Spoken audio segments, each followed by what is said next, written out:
Tiniis ko yun eh. For how many years, bit-bit ko produkto ko, wala akong pakialam kung mangitim ako. Mainit, wala akong pake. I have a business to run. I wanna be successful. Bakit? In my case, na-scam kami. Umabot sa negative 2.5 million. So, wala akong pake sa rejection. Kasi ang pinakamabigat na rejection sa akin, hindi yung rejection ng tao sa labas. Yung rejection, na gabi-gabi, makikita mo yung nanay mong umiiyak. Mas matimbang yun. And thinking ko, yung mga nare-reject sa labas, di naman sila nagpapakain sa akin eh. Tanggihan ako ng tao, nakangiti ako. Ang goal ko, pag uwi ko, may dala akong pera sa nanay ko. I don't care ano sasabihin nila. Right. May nanay ako naghihintay.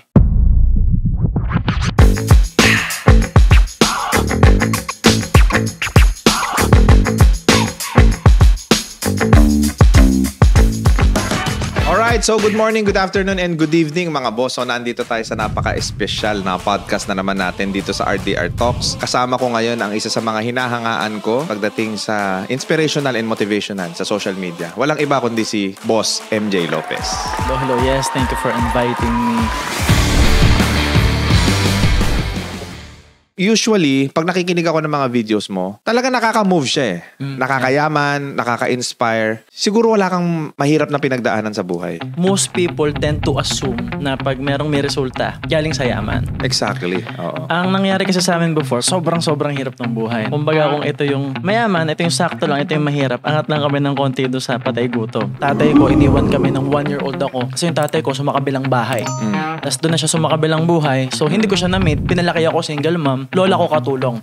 But because of that adversity, lagi kong sinasabi, ang cycle ng buhay ng tao, either you decide that you really want to achieve your goals, or may dadating na urgency sa buhay mo na wala kang choice kundi magpayaman. Wala kang choice kundi lumaban.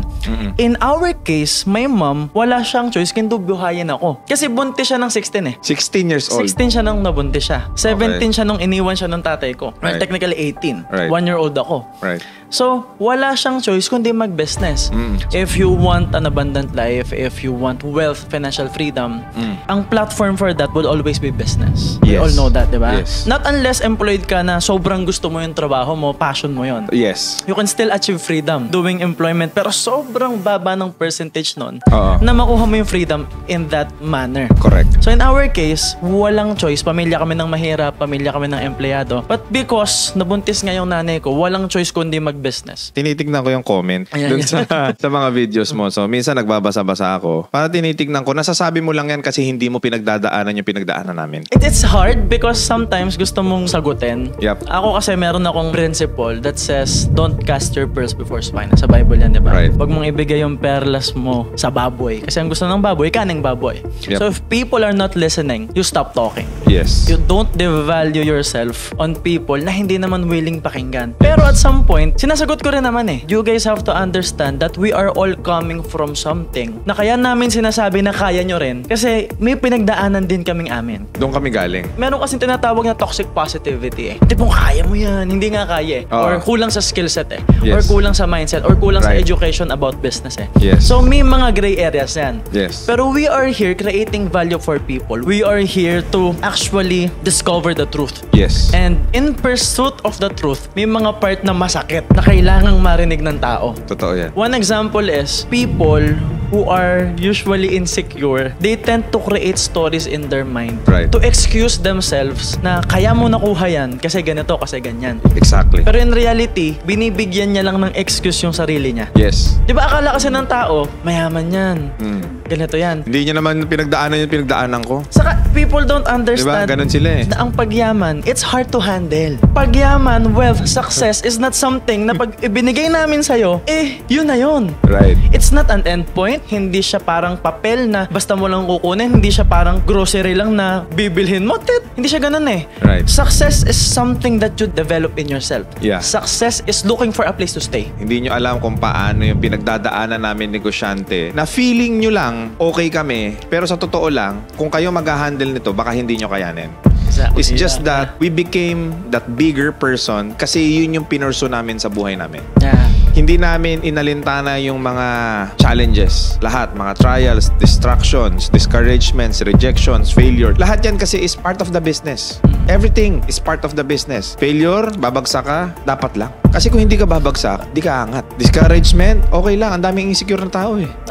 Wala kang magagawa eh. At pinalaki tayo dito sa Pilipinas. And whether we like it or not, halos lahat ng mga tao dito, ang daming reasoning. Masyado silang entitled sa mga opinion nila. Na feeling nila kawawa sila. Na feeling nila damaged sila. Feeling nila sila yung pinaka dapat bigyan ng atensyon ng mga tao. Daming toxic na tao eh. Kaya ang hirap yumaman sa Pilipinas because of those kinds of people. Here we are, right now, talking with you guys kasi gusto namin na ma-realize ninyo na lahat tayo pwede talagang umasenso. Nakikita nyo na lang kasi yung tapos ng pelikula eh. Surface. Diba? Hindi ninyo nakita kung paano namin actually binuo yung sarili namin. Now, if I may ask, sa dinami-rami ng followers mo, and I believe marami ka rin bashers. Yeah, of course. Yeah. Diba? Yan ba nakaka-apekto sa ginagawa mo? Nung una, sobrang nakaka-apekto siya sa akin. Oo. Kasi nung first time ako na-involve sa social media, nabigla ako eh. Nabigla ako. May mga nag-trending videos, biglang pumutok, bigla ang sumikat, and there's a lot of positivity. Kaya lang biglang-bigla na hindi nila maintindihan that we are just sharing our truth with them. Yes. We are being vulnerable with them. Tapos yung information na sineshare natin sa kanila, hindi naman yun basta lang pinulot namin eh. It is something that we experience at gusto naming ma-experience nyo rin. Yeah. Tapos hindi rin nila alam yung hirap to actually create valuable content, the setup, the lighting, the sound, the audio, the camera, the team, na kailangan connected kayo ng team mo.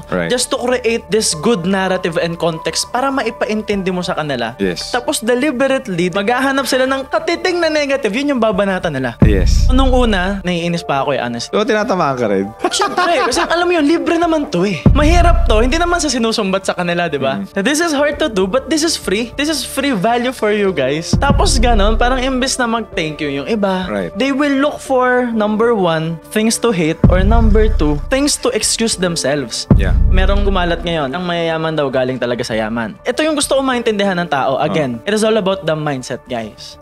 Nasa paraan ng pag-iisip yan. It is not about what you think. It's about how you think. Yes. Ano ibig sabihin? Pulube, with a poor mindset. Bigyan mo ng 2 milyon ngayon, ubos yan. Ubos yan. Pero isang milyonaryo, kahit magkamali yan, madepress yan, kagaya ko, maubos ang buhok ko, magkamali ako ng desisyon, magtiwala sa maling tao, makakabawi at makakabawi yan. Because you have that mindset. Exactly. Yeah. Alam mo yung diskarte, tama yung decision making. Alam mo yung gagawin mo. Kumbaga, it's all about the direction. Diba? Kung tama ang mindset mo, kaya mong lagi ibalik yung sarili mo sa tamang direksyon.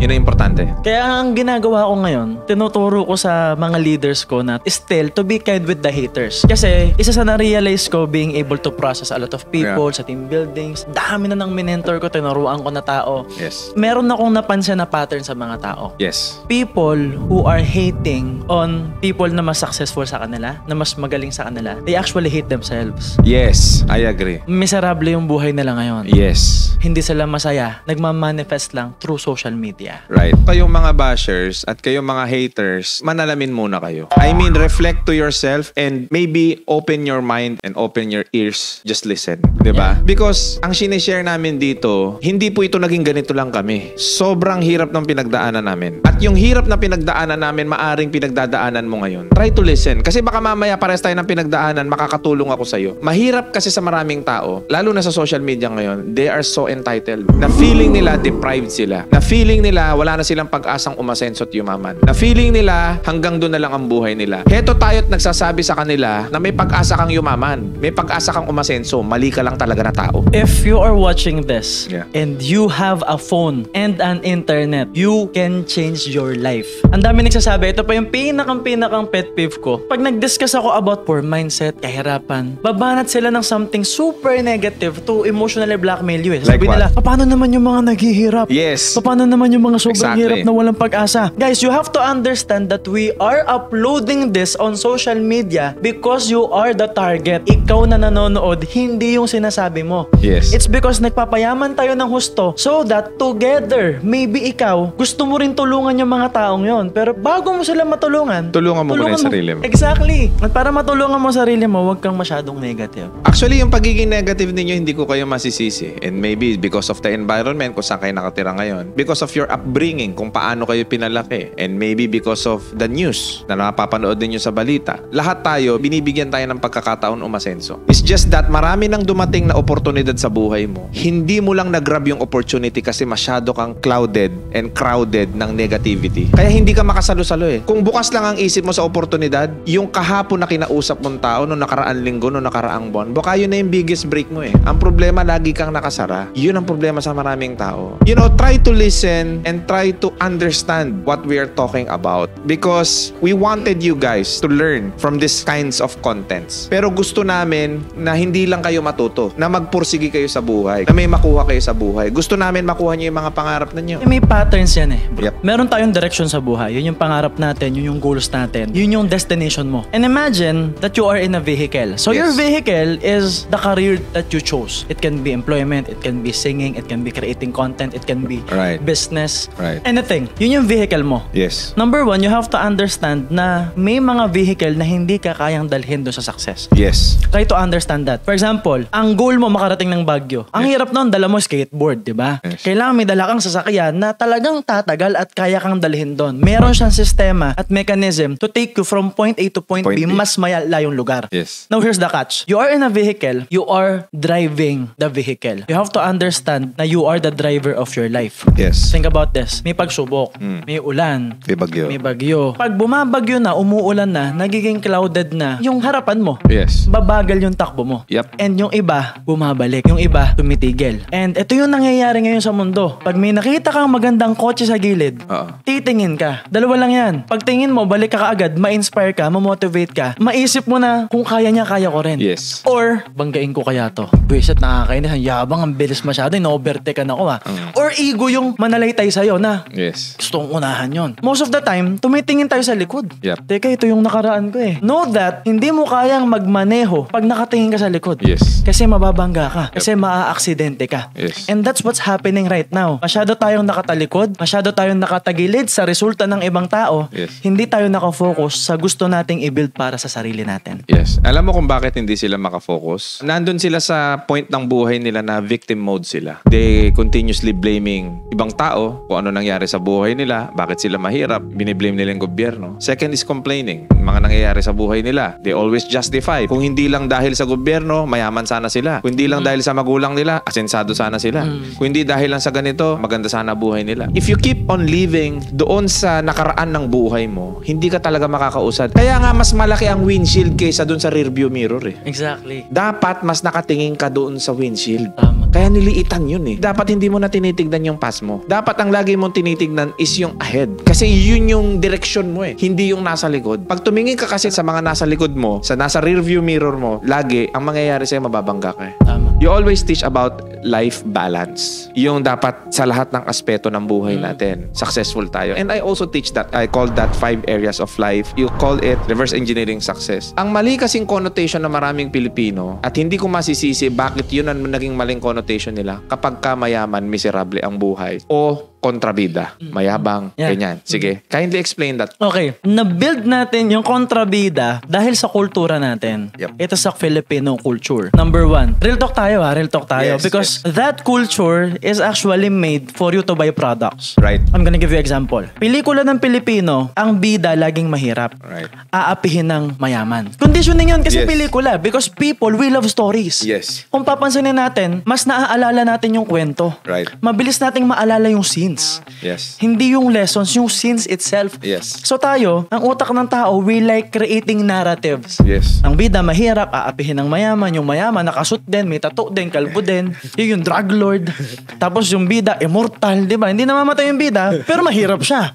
Even superheroes ng Pilipino. Superheroes natin, Darna, di ba? Bangay ng bato. Ding ang bato. Captain Barbell. Basurero. Di ba? Pulubi. Gagong boy. Ganon din. Ganon din, basurero din. Basurero din. So, laging ang narrative, the heroes that we have. Teka lang, may tanong Mahirap. ako. Bakit si Batman bilyonaryo? Exactly. Si Iron Man bilyonaryo. Si Superman, mayaman ba si Superman? Mayaman din. Alam mo kung bakit natin binibili yung mga ganong klase ng pelikula? Alam mo kung saan pa ang ninuno niyan? Dahil dun sa sinakop tayo ng more than 300 years ng mga Spaniards na ang tawag sa atin, aliping sa gigilid. Yeah. So, sanay tayong slaves. Yeah. Pansinin mo mga magulang, mga traditional na magulang. Anak, mag-aral ka na maigi para pag nakatapos ka, makakuha ka ng magandang trabaho. Ang good news, pag nakatapos ka, wala pong magandang trabaho nag-aantay sa'yo. So, ang option mo ngayon is you go to abroad. Na malupit. 10 years, 20 years, 30 years after, uuwi ka. So, meron kang ipon. Walang financial literacy. Anong gagawin dito? Mauubos ang pera. Ang buhay, ganun na lang. Paikot-ikot. Paikot-ikot lang. Sa ibang bansa, puro pagyaman. Right. Do you agree with me that Filipinos, matatalino tayo? Yes, precisely. Magaling mag-adapt. Yes. Example na lang ha, sa Amerika, ang TV pag nasira, tapon eh. Yes. Pinoy, yung TV nasira, Okay. hahampasin muna eh para maayos eh. So we always try to fix things. We are adaptable. Yes. Kaya nga, mahal na mahal tayo ng mga foreigners eh pag nagtrabaho sa abroad. Yes. Kasi sa ibang bansa, kung ano lang trabaho, yun lang. Yes. Ang Pinoy diligent. Kaya nilang magtobero, mag-electric, lahat kayang gawin. Ito lang problema, we are insecure. Correct. We are built to be insecure at yung culture natin ginagawa tayong insecure. Yes. How? Upbringing pa lang. That's one. From 0 to 7 years old, imbis na yung parents natin, ipakausap tayo sa mga mas matatanda sa atin. Yes. Kasi anong matututunan natin sa bata? Kapwa bata. Samantalang ang bata, we are trying to copy things. We are trying to articulate words kung ano yung nakikita natin sa parents. Pero lagi tayong nilalayo. Pag may bisita, itatago ka. Doon ka muna sa loob kasi may bisita tayo. Tapos may nag-iisang Carne Norte. Naglalaway ka na eh. Ilang taon mo nang tinititig, expire na ata yun eh. Pero binuksan lang nung dumating si kumpare. So you will always feel na parang hindi ka mahalaga. Another example, the American dream. Yes. Diba? Freedom. Freedom. Yung bata, pag nadapa, minomotivate nila eh. Come on, boy! You stand up, boy! You be a man! Yung pag tumayo, appear. Oh, good job. You're a big boy now. Right. Pinoy. Nadapa. Yung bata nadapa. Kukurutin pen. Tango mo to. Hindi, nakasaktan yung bata. Iiyak. Iiyak na yung bata. Notice that, mamadaliin ka pang umiyak. Iiyak ka pa. Ito pinakakatatakutan natin. Yung paa ng nanay natin, lahat ng bagay, nadadampot niya tsinelas niya, iiyak ka pa. Ikaw ngayon, yung luha mo, hihigupin mo pabalik. That is why millennials now, Gen Z, Gen X, hindi kayo nag-o-open sa magulang nyo. Kasi nung bata kayo, nagtatry kayong umiyak, you were not allowed to cry. Hindi natin masisisi parents natin. Bakit? Nagmamadali sila eh. Yep. 9 to 5 eh. Lalabahan ko pa yung uniform ko, isusuot ko bukas eh. Yes. May sarable buhay eh. Yes. Laging may binabayarang bills. So, paulit-ulit yung buhay. Yes. Kasi paulit-ulit yung pinipili nating decisions. Meron tayong belief na wala tayong choice. Yep. I'm here to tell you, we have a choice. Kasi ito yung worst cycle ng Pilipino. Kukunin mo yung kursong hindi gusto dahil gusto ng magulang mo. Correct. Pag tinapos mo, akala mo in demand. Good news, hindi na in demand. Napakahirap ang mag-apply ng trabaho. Sorry isipin mo, kukunin yung ihi mo. Tayo mo, lalagay sa garapon. Nagmamadali ka pang pumunta. Diba? Tapos lahat chinecheck, diba? Yung gumagamit sila ng popsicle stick, chinecheck yung mga butas-butas mo. So it's embarrassing, it's hard. Tapos, mag-a-apply ka ngayon sa trabaho hindi mo gusto na hindi pa related sa course mo. Yes. Diba? Kasi nga, hindi na in demand. Tapos, hindi mo pa gusto sweldo. Yes. Can you imagine, college life mo, miserable ka kasi hindi mo gusto yung course mo. Pag-apply mo ng trabaho, Hindi mo pa rin gusto. miserable rin kasi hindi mo na nga gusto, hindi pa related sa course mo. Yes. At nung kumikita ka na, kulang pa. That will make you bitter in life. Labas pa yung adversities labas pa yung mga crisis na dadating. Yung Yes. bagyo, yung ulan, pumutok Sakit. si taal, yung sakit. Iba pa yung heartbreak. Yes. Hanggang iedad ka na, mag-aasawa, magkakabagong urgency. Yung pangarap mo hindi mo natupad. Yes. Ipapasa mo yun sa anak mo. Yun na rin. Iba yung gusto niya. Yep. Same cycle. The question is, sinong puputol? Hindi ko naman sinasabi sa mga taong lahat mag-business tayo eh. Kasi hindi naman talaga lahat Hindi design. mangyayari yun eh. What I'm saying is, do whatever you want. Gawin mo yung gusto mo. Kasi we don't want engineers na ayaw maging engineer. Right. Bro, imagine mo, nagtayo ng building. Ginawan Jenga, di ba? We don't want nurses na napilitan lang mag-nurse. Can you imagine? Anak mo, dadali mo sa ospital na yung nurse na magtuturok sa kanya, ayaw niyang maging nurse. Can you imagine? Galit na galit siya magturok. Bakit? Kinamumuhian niya yun eh. Yep. Can you imagine teachers na pinilit lang mag-teacher? Tapos yun yung magtuturo sa anak natin? Teka lang. Yes.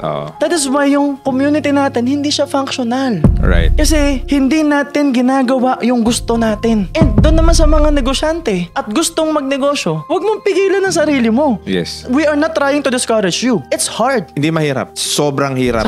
Nakna ka ng hirap. Oo. Pero fulfilling. Yes. Pero sobrang sarap kasi nakakapag-offer ka ng opportunity. Pero Right. sobrang hirap niya. You will feel alone. Yes. Sleepless nights. Sleepless nights. Makakasakit ka. Titiisin mo sarili mo. Hindi mo pwedeng sabihin sa empleyado mo yung pinagdadaanan mo. Yes. Alam mo yung hirap na hirap ka na, pero hindi mo pwedeng i-brought up dahil may ari ka. Sobrang hirap nun. And that's the reason why sobrang konti lang na nagiging successful.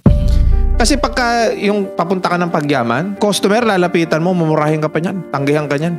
Totoo yan. Inaalok mo yung produkto mo sa kahit kaninong tao, sa kapatid mo na lang, sa magulang mo. Sabihin nila sa'yo, di ko naman kailangan yan eh. Wala akong pambili niyan. Gusto pa kunin sa puhunan na lang. Sample, gano'n. O, babarating ka pa. Ito pa may experience mo. Yung panahon na kailangan mo ng pera, walang tutulong sa'yo. Yeah. Bumabagsak ka, nalulugi ka, nahihirapan ka, walang tutulong. Kung kailan kailangan mo, wala. Ito malupit, nalugi ka, unang negosyo. Pangalawang negosyo, nalugi ka. Pangatlong negosyo, nalugi ka. Hindi mo alam ngayon kung makakapagbukas ka pa ulit sa pang-apat, pang-lima. Pero gagawin mo pa rin yun dahil pangarap mo maging negosyante. Di ba kaya nga sabi ko sa iyo, malala yung hirap. Kasi ako naranasan ko maging empleyado. 2 years ako nagtrabaho sa call center. Isa lang ang mindsetting ko na nagtatrabaho sa call center. Siguro kaya ako laging minamahal ng boss ko. Kasi whenever na nagtatrabaho ko, I make sure that I excel. Successful businessmen usually are competitive by nature. Yes. Tapos we always try to better our best. Pinakamalupit na experience ko siguro sa business. Na-experience ko natutulog ako sa kotse. Dumating sa point na wala kang panggasolina, kasabay ng wala kang pagkain. Nasa gitna ka ng daan, na kailangan mo magpapalawan dahil wala pang Gcash noon. Magpadala ng konting panggasolina, maka-under ka lang. Makarating ka lang dun sa pupuntahan mo, magkakapera ka. Yun yung dahilan bakit naging successful eh. It's not ano yung iniisip natin Right. pag okay tayo eh. Kasi madaling mag-isip ng positive pag Yes. okay ka. Yes. Pag masaya ka, pag may benta. Hindi yun eh. Binabayaran tayo dun sa part na wala ka nang makain, natutulog ka sa kotse. Yes. Wala kang kakainin kung wala kang benta eh. Yes. Hindi naman tayo magaling magbenta talaga ng una eh. Urgent lang. Kasi dyan nakasalala yung pangkain ko eh. Yes. Kailangan mong bilhin talaga yan. Right. Kaya yumaman, kaya tayo naging successful dahil kahit ganun na yung nangyayari sa atin, nakatingin pa rin sa vision. Yes. I can still remember, nung una kong kotse Altis. Na yun yung first car ko nung 19 ako. Pero nung first million ko nung 19 ako. 19 years old? 19 ko first million. Uy, parehas tayo. But I'm gonna be honest, nung sumampa ako ng stage, Millionaires Club, nag-iiyakan kami nung katabi ko. May music pa, I will find my way. Iyak kami. Bakit ka naiyak pare? Pare, nasan yung million natin? Millionaires Club daw tayo. Ano sinasabi nitong mga to? So it's like, may title kang Millionaires Club, pero wala kang pera. Although may kotse. So doon ako nag-start from zero na, teka, I have the skills to make money. Yes. Pero I don't have an organization. Yep. Okay, I have to duplicate myself. I have to teach people. Hindi ko to kayang gawin mag-isa. Nakaranas din ako noon yung magaling lang ako mag-negotiate kasi kami, probinsya. May mga tropa ako. Nine-negotiate lang ako. Hihingi ako ng isang piling na saging na saba. Tapos itlog. Luto ako ng 3 itlog, 6 na perasong saging na saba. Umagahan, tanghalian, hapunan. Bakit? Ang bilis i-prepare. Pangalawa, busog ka na nun. 2 saging na saba, 1 itlog, may protein ka, may carbs ka, damihan mo tubig, pwede na. Okay na. Ang thinking ko nun, di naman alam nung kausap ko yung laman ng tiyan ko eh. Right. Wag lang ako uutot, di ba? Pero tiniis ko yun eh. For how many years, bit-bit ko produkto ko, wala akong pakialam kung mangitim ako. Yes. Yun kasi napapansin ko sa iba. Yes. Nakafocus sila sa itsura kasi insecure sila. Right. Nakafocus sila sa nararamdaman nila. Ako nun, mainit, wala akong pake. Naaarawan, wala akong pake. Mangitim ako, wala akong pake. I have a business to run. Right. I wanna be successful. Kumbaga, mas urgent sa akin yung negosyo ko. Bakit? Doon napapasok yung why. Teka, bakit mo ba ito ginagawa? Kasi, people, pag nakakulong na sila doon sa nararamdaman nila, nakakalimutan nila kung bakit sila nagsimula. Yes. In my case, yumaman si mami, pero na-scam kami. Umabot sa negative 2.5 million. So first time ever, yung nanay kong single mom na hinahangaan ko, nakita kong umiiyak. Idol ko yun ha. Sobrang taas na respeto ko sa kanya. Binuhay niya ako mag-isa. Tapos makikita ko naiyak. Araw-araw. So in my case, for me, wala akong paki sa rejection. Kasi ang pinakamabigat na rejection sa akin, hindi yung rejection ng tao sa labas. Yung rejection, na gabi-gabi makikita mo yung nanay mong umiiyak. Mas matimbang yun. And thinking ko, yung mga nare-reject sa labas, di naman sila nagpapakain sa akin eh. Yes. Pero yung nanay ko, kahit wala yung tatay ko, binuhay ako mag-isa. Yep. Yun yung naging motivation ko. Tanggihan ako ng tao, nakangiti ako. Bakit? Ang goal ko, pag uwi ko, may dala akong pera sa nanay ko. Right. I don't care ano sasabihin nila. Yes. Because people outside, they always have a story to tell. Na porket hindi nila kaya, sasabihin nila sa'yo, hindi natin kaya. Ang thinking ko, kaya ko o hindi, I don't care. Right. May nanay ako naghihintay. Totoo. Doon na nag-start lahat. Yun yung why mo. Yun na yung why ko. Kaya konti lang din ang, alam mo, umaasenso, naging successful talaga sa buhay.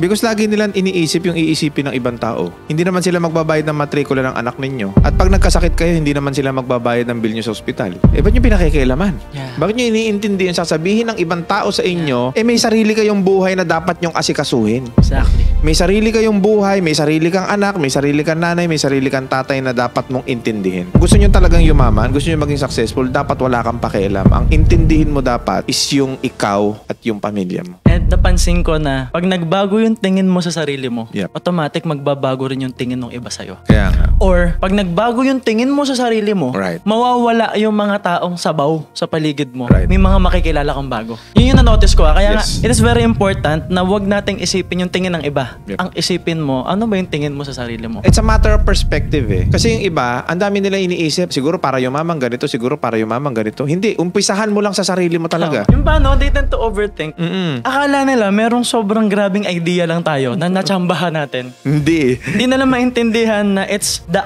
constant application of the basics every single day. Right. Na kahit hindi tayo okay, laban. Right. Okay o hindi, laban. Taon. Right. Na uulit-ulitin mo lang yung ginagawa mo. Right. Because people, especially Gen Z and Gen X, they Right. tend to over-strategize, over-analyze, kaya napaparalyze. Right. Alam mo, marami nagsasabi na hindi naman daw totoo ang positive thinking. Hindi naman totoo yung mga mindset na dyan. Magsipag ka, maghirap ka, doon yayaman ka. Ito yan, paliwanag ko sa inyo in a brief manner. I don't know if you will agree, brother, no? Pero kasi kung tama yung isip mo, tama yung gagawin ng katawan mo Tama yung actions, tama yung decision, tama yung taong pakikinggan mo, tama yung taong pakikisamahan mo. Kasi meron kang tamang mindset.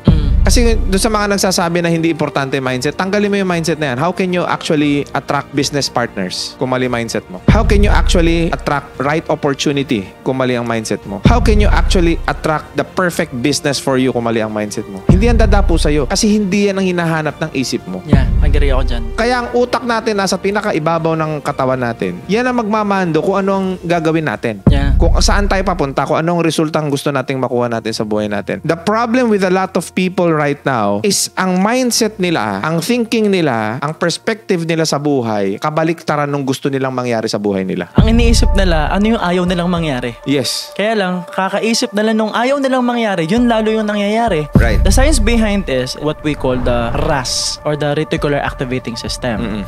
So si RAS, brain filter siya. Basically, yun yung pattern of focus mo. Right. Kung nakafocus ka sa yayaman ako, Doon ka talaga you will spot more opportunities related Yes. to that. Right. Kung negative ka, yun lang din ang makikita mo. Right. Always remember na lahat ng kailangan mo nasa paligid mo. Yes. Hindi mo lang mapansin kasi nakadepende yan sa psychology mo or sa mindset mo. Akala kasi nung iba, binabaliw lang natin sila. No, merong toxic positivity. Pero iba yung sinasabi naming positive thinking. Oo. Diba? You acknowledge what's wrong. Ako nga lagi kong sinasabi, yes, positive thinking, but take accountability rin.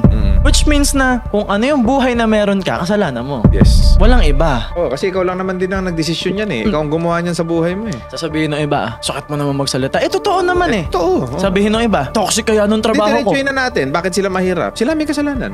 Bakit sila miserable? Sila may kasalanan. Pinili nila. Pinili ninyo yan Kumbaga, sasabihin ng iba, yung boss ko kasi ganito. O sino nag-apply dun? Diba ikaw? Ikaw. Yung girlfriend ko toxic. Niligawan mo Ako ba nanligaw dyan? Kasalanan namin?